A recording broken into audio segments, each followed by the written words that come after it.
में मुझे रामदेव के नाम से पूजते हैं, तो वही मुस्लिम समाज में मुझे रामसा पीर के नाम से पूजा जाता है। मैं ही हूँ जिसकी राजस्थान के घर घर में पूजा की जाती है और गांव गांव में मेरा यश गान गाया जाता है। मैं वही रामदेव हूँ जिसने अपनी भतीजी को दहेज में दे दिया था। मैं वही हूँ जिसने पोकरण को एक खतरनाक राक्षस से मुक्त कराया था। मेरे मेले को मारवाड़ का कुंभ कहा जाता है और मेरे इस मेले में सबसे ज्यादा पैदल यात्री आते हैं। मैं ही हूँ जिसने समाज में मौजूद छुआछूत से ऊपर उठकर मेघवाल जाति की महिलाओं को अपनी बहन बनाया। उसी महिला ने मेरे साथ समाधि ली।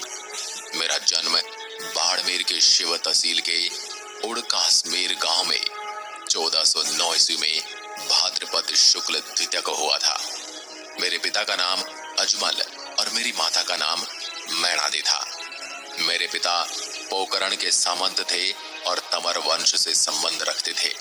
मेरे जन्म को लेकर एक कथा प्रचलित है जिसमें पहले मैं आपको उससे अवगत करा देता हूँ। पोखरण तथा उसके आसपास के क्षेत्र पर मेरे पिताजी अजमाल जी महाराज का शासन चलता था। अजमाल जी महाराज निसंतान थे, जिस कारण वह काफी ज्यादा दुखी भी रहते थे। इसके अलावा पोखरण क्षेत्र में भैरव नाम के एक राक्षस का आतंक मचा हुआ था, जिसे अजमाल जी महाराज अपनी प्रजा की रक्षा के लिए कुछ नहीं कर पा रहे थे। अजमाल जी महाराज द्वारकाधीश भगवान श्री कृष्ण के अनन्य भक्त थे तथा कई वर्षों से पोखरण से पैदल द्वारकाधीश गुजरात की यात्रा करते थे। विक्रम संवत 1408 से 1409 में पिताजी अजमाल जी महाराज सुबह के समय में अपने राज्य के भ्रमण के लिए निकलते हैं। बारिश का समय था, काफी अच्छी बारिश हुई थी। इस कारण कई सारे किसान अपने खेत जोतने के लिए खेतों की तरफ जा रहे थे। तभी वहां लोग अजमाल जी महाराज को सामने आता देख वापस अपने घरों की तरफ रवाना हो जाते हैं। इस अजमाल जी महाराज काफी दुखी हो जाते हैं और उनसे पूछते हैं, इस बार बारिश तो काफी अच्छी हुई है, लेकिन आप अपने हल लेकर वापस घरों की ओर क्यों जा रहे हैं? तब उनसे एक भोले भाले किसान ने अजमाल जी महाराज को बताया कि महाराज, आप निसंतान हैं और निसंतान का मुंह देखकर खेत में बीज बोएंगे तो हमारे खेत में फसल अच्छी नहीं होगी। उस भोले भाले किसान की बात सुनकर अजमाल जी महाराज अपने घर आ जाते हैं और काफी दुखी मन से बैठ जाते हैं। तब मेरी माँ मैणादे उनसे कहती कि इस तरीके से दुखी बैठने से कुछ नहीं होने वाला। आप इस बार फिर द्वारकाधीश भगवान श्री कृष्ण के दर्शन के लिए द्वारका जाइए और उनसे विनती करके पुत्र प्राप्ति की कामना कीजिए। इसके बाद अजमाल जी महाराज पोकरण से द्वारका के लिए पैदल यात्रा पर रवाना हो जाते हैं। द्वारिका जाकर अजमाल जी महाराज द्वारिकाधीश मंदिर में भगवान कृष्ण की मूर्ति के सामने अपनी द्विधा सुनाते हैं, लेकिन भगवान कृष्ण की मूर्ति से उन्हें कोई जवाब नहीं मिलता। और जब अजमाल जी महाराज कृष्ण की मूर्ति के सामने देखते हैं तो उन्हें मूर्ति मुस्कुराती हुई नजर आती है। अजमाल जी को क्रोध आ जाता है और वह अपने साथ में भगवान के लिए भोग में जो लड्डू लाते हैं वह कृष्ण की मूर्ति को देकर मारते हैं। और उसी समय आकाश में बिजली कड़कती है और उस मंदिर का पुजारी आकर अजमाल जी महाराज से कहता है कि आप भगवान को यहाँ पर क्यों ढूंढ रहे हैं? भगवान तो इस समय समुद्र की गहराइयों में विश्राम कर रहे हैं और आप समुद्र में जाकर उनसे मिल लीजिए। अजमाल जी महाराज भगवान के प्रेम में अंधे थे तो उन्होंने समुद्र में छलांग लगा दी। कुछ गहराई में जाने पर उन्हें भगवान द्वारिकाधीश के दर्शन होते हैं। अजमाल जी महाराज भगवान कृष्ण को देखने के बाद इस सोच में पड़ जाते हैं कि द्वारिकाधीश खुद तो सिर पर पट्टी बांधे हैं, वो मेरी पीड़ा कैसे ठीक करेंगे? तब अजमाल जी उनसे बोलते हैं कि आपके सिर पर चोट किस चीज की आई है? तब द्वारिकाधीश भगवान श्री कृष्ण कहते हैं कि मेरा एक भोला भक्त है जिसने मेरे सिर पर लड्डू दे मारी है। तब अजमाल जी महाराज समझ जाते कि मैंने उस मूर्ति को मारा, लेकिन वह मेरे भगवान को लग गई। तब उनसे क्षमा मांगते हैं और अपना दुखड़ा सुनाते हैं। तब भगवान द्वारिकाधीश उन्हें वचन देते हैं, आप चिंता न करें, आपके घर में एक बड़ा पुत्र वीरमदेव और छोटे पुत्र के रूप में मैं स्वयं भाद्रपद शुक्ल द्वितीय को आपके घर में अवतार लूंगा। तब अजमाल जी महाराज प्रसन्न होकर वापस पोखरण आ जाते हैं। इसके कुछ समय बीतने के बाद अजमाल जी महाराज के घर में एक पुत्र का जन्म होता है जिसका नाम वीरमदेव रखा जाता है। उसके कुछ समय बाद ही विक्रम संवत 1409 भाद्रपद शुक्ल द्वितीया को भगवान द्वारिकाधीश अपने बाल रूप में वीरमदी जी के पालने में अवतार लेते हैं। इस दृश्य को देखकर माता मैनादे घबरा जाती हैं कि तब अजमाल जी उन्हें बताते हैं कि भगवान द्वारिकाधीश स्वयं हमारे घर में आए हैं। इस तरीके से मेरा जन्म हुआ। मेरी 2 बहनें भी थी जिनका नाम लासा और सुगना था। मेरे जन्म के समय सारे महल में जल से भरे बर्तन दूध में बदल गए, घंटियां बजने लगी, आकाश में आकाशवाणी होने लगी, आंगन में कुमकुम के पद चिन्ह बन गए। मैंने बचपन से ही अपने चमत्कार दिखाने आरंभ कर दिए। एक बार जब माता मैनादे अपने दोनों पुत्रों को दूध पिला रही थी, तब चूल्हे पर रखा हुआ दूध गर्म होकर गिरने ही वाला था। मैंने अपने हाथ को बढ़ा करके सोते सोते ही उस दूध को चूल्हे से नीचे उतार दिया। यह देखकर माता मैनादे को विश्वास हो गया कि बालक भगवान श्री कृष्ण का अवतार है। उसके बाद जब मैं थोड़ा बड़ा हुआ तो मुझे एक दर्जी के बारे में पता चला जो लोगों के साथ में धोखा करता था। लोगों के नए कपड़े लेकर पुराने कपड़े सील कर देता था, जिस कारण मैंने उसे सबक सिखाने के लिए सोच लिया। मैंने अपने पिताजी अजमाल जी से घोड़े की जिद की कि मुझे घोड़ा चाहिए, तो मेरे पिताजी अजमाल जी ने दर्जी के पास कपड़े का घोड़ा बनाने के लिए दे दिया। दर्जी ने लालच दिखाते हुए कपड़े के घोड़े के अंदर पुराने कपड़े भर दिए।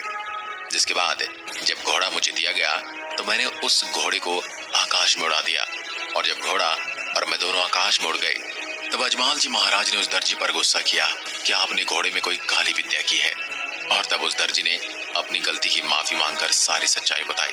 उसके बाद मेरे अवतार का जो उद्देश्य था उसको पूरा किया। एक दिन मैं अपने साथी के साथ गेंद खेल रहा था। खेलते खेलते गेंद को इतनी दूर फेंक दिया कि सभी साथियों ने अपने आप को गेंद लाने में असमर्थता जताते हुए कहा कि आपको ही गेंद लानी पड़ेगी।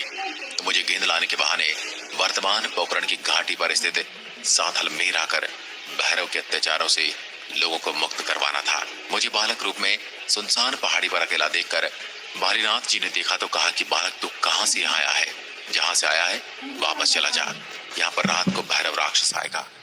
बालीनाथ जी ने कहा कि आदमखोर राक्षस तुझे खा जाएगा। तब मैंने रात के समय वहां पर रुकने की प्रार्थना की तो बालीनाथ जी ने अपनी कुटिया में पुरानी गोदड़ी उड़ाकर मुझे चुपचाप सो जाने को कहा। अर्धरात्रि के समय भैरव राक्षस ने वहां आकर बालीनाथ जी से कहा, आपके पास कोई मनुष्य है, मुझे मनुष्य गंध आ रही है।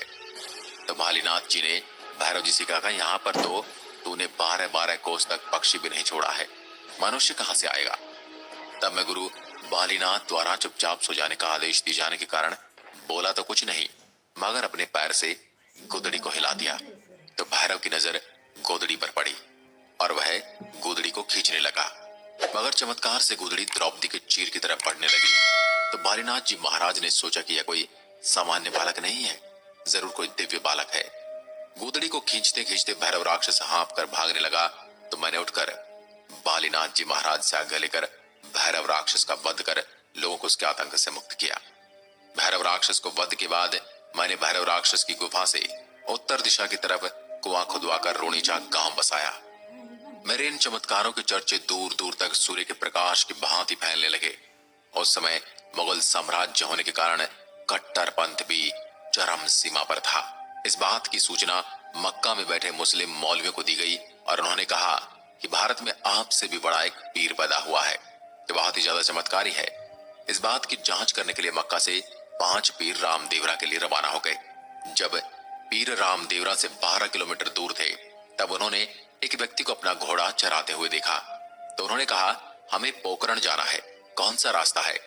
तब मैंने उन्हें रास्ता बताया और पूछा कि आपको पोखरण में क्या काम है? तो उन्होंने कहा कि हमें रामदेव जी महाराज से मिलना है। तब मैंने कहा कि मैं ही रामदेव हूं। तो इन पीरों को विश्वास नहीं हुआ, लेकिन जब बाद में मैंने थोड़ा विश्राम करने के लिए बोला तो पीरों ने बोला कि हमारे लिए आसन नहीं है। मैंने अपने चमत्कार से उनके बैठने की व्यवस्था की और उसके बाद पीरों को भोजन के लिए बोला, लेकिन पीरों ने भोजन करने से मना कर दिया और कहा कि हमारे कटोरे मक्का में ही रह गए हैं, हम हमारे कटोरों के बिना भोजन नहीं करते। तब मैंने अपना एक हाथ में मक्का की तरफ करके उनसे 5 पीरों के लिए 5 कटोरे ला दिए, जिन्हें देखकर पीर काफी अचंभित हो गए। जब उन्होंने अपने वही कटोरे देखे तब उन्होंने मुझे एक पदवी दी कि हाँ पीरों के पीर हैं। इसलिए आज कई लोग मुझे रामसा पीर के नाम से भी जानते हैं और मुसलमान भी मुझे इसी कारण पूजते भी हैं। जहां पर मैंने 5 पीरों को चमत्कार दिया था, वो जगह आज भी रामदेवरा से मात्र 12 किलोमीटर दूर पंच पीपली नाम से प्रसिद्ध है, जहां पर आपको आज भी वह स्थान देखने को मिल जाएगा जहां पर मैंने उन्हें भोजन करवाया था। मेरे चमत्कार को पर्चे के नाम से जाना जाता है और ऐसे ही जीवन में मैंने 24 पर्चे किए, जिसमें से प्रमुख थे उनके बारे में मैंने आपको बताया है। इसके अलावा थे सेठ बोहितराज की डूबती नाव उभारना, लक्की बिंजारा का पर्चा, रानी नेतलदी का पर्चा, बहन सुगुना को पर्चा, उसके अलावा 5 पीरों को पर्चा। संवत्सन 1426 में मेरा विवाह अमरकोट, जो वर्तमान में पाकिस्तान में स्थित है, यहाँ के दलपत जी सोढ़ा की पुत्री नेतलदे के साथ मेरा विवाह हुआ। नेतलदे जन्म से विकलांग थी, जो चल फिर नहीं सकती थी, मगर मैंने पूर्व जन्म में रुक्मणी नेतलदे को वचन दिया था कि मैं अगले जन्म में आपके साथ विवाह करूंगा। विवाह प्रसंग में नेतलदी को फेरे दिलवाने के लिए बैसाखियां लाई गई, मगर मैंने नेतलदी का हाथ पकड़कर खड़ा किया और वो अपने पैरों पर चलने लगी। इस तरह मेरा विवाह बड़े हर्षोल्लास के साथ मनाया गया था। दुल्हन नेतलदे ने अपने साथ ग्राम रामदेवरा पहुंचने पर अपनी बहन सुगमाबाई मुझे तिलक नहीं लगाने आई। तब इसका कारण पूछा गया तो पता चला कि उसके पुत्र यानी मेरे भांजे को सर्प ने डस लिया था। तब मैं स्वयं गया और अपने भांजे को उठाकर साथ लाया तो लोग हक्के बक्के से रह गए। मैं सिद्ध संत, शूरवीर, चमत्कारी, कर्तव्य परायण, जनता के रक्षक और गौ सेवक के रूप में प्रसिद्ध हुआ। मैंने जाति व्यवस्था का विरोध करते हुए सामाजिक समरसता का संदेश दिया। मैंने जीव मात्र के प्रति दया, गुरु महिमा, पुरुषार्थ एवं मानव के गौरव को महत्व दिया। समाज में अछूत कहे जाने वाले वर्ग के साथ बैठकर भजन करना, दलित डाली बाई को बहन के रूप में पोषण करना, धार्मिक आडंबरों का विरोध करना तथा हिंदू मुस्लिम एकता पर बल देना आदि मेरे प्रमुख कार्य थे। जन कल्याण के कार्य करते हुए मैंने मात्र 33 वर्ष की उम्र में समाधि लेने का विचार कर लिया। मैंने समाधि खोदने के लिए अपने परिजनों तथा आसपास के लोगों को बुलाया। लोगों ने मेरी समाधि को खोद दिया और उसके बाद में समाधि लेने ही वाला था कि मेरी धर्म बहन डालीबाई वहां पर आ गई और उन्होंने कहा, आपसे पहले समाधि मैं लूंगी और ये समाधि मेरी है। तब लोगों ने उनसे पूछा, इसका क्या प्रमाण है? तब डालीबाई ने बताया कि आप इस समाधि को थोड़ा और खोदिए, इस समाधि में आपको आटी, डोरा, कांसी मिलेंगे, तो समझ लेना कि समाधि मेरी है। थोड़ा और खोदने पर डालीबाई के द्वारा बताई गई वस्तुएं मिल गई, तो डालीबाई समाधि में बैठ गई और उन्होंने समाधि ले ली। इसके दूसरे दिन मैंने डालीबाई की समाधि की थोड़ी ही दूरी पर अपनी समाधि खुदवाई और भाद्रपद एकादशी विक्रम संवत 1442 को मैंने अपने हाथ से श्रीफल लेकर सब बड़े बुजुर्गों को प्रणाम किया तथा सबने पुष्प चढ़ाकर मेरा अंतिम पूजन किया। मैंने समाधि में खड़े होकर सबके प्रति अपने अंतिम उपदेश देते हुए कहा कि प्रतिमाह की शुक्ल पक्ष की दूज को पूजा पाठ, भजन कीर्तन करके पर्वोत्सव मनाना, रात्रि जागरण करना। प्रतिवर्ष मेरे जन्मोत्सव के उपलक्ष्य में तथा अंतर ध्यान समाधि होने की स्मृति में मेरे समाधि स्थल पर मेला लगेगा। मेरे समाधि पूजन में भ्रांति व भेदभाव मत रखना, मैं सदैव अपने भक्तों के साथ रहूंगा। आज के समय में मेरे समाधि स्थल रामदेवरा जैसलमेर में आपको प्रतिदिन हजारों की संख्या में लोग दर्शन के लिए आते हुए मिल जाएंगे तथा बाबा रामदेव जी बीज के दिन यहाँ पर लाखों की संख्या में लोग दर्शन के लिए आते हैं तथा देश के अलग अलग कोनों से लोग पैदल यात्रा करके मेरे दर्शन को आते हैं।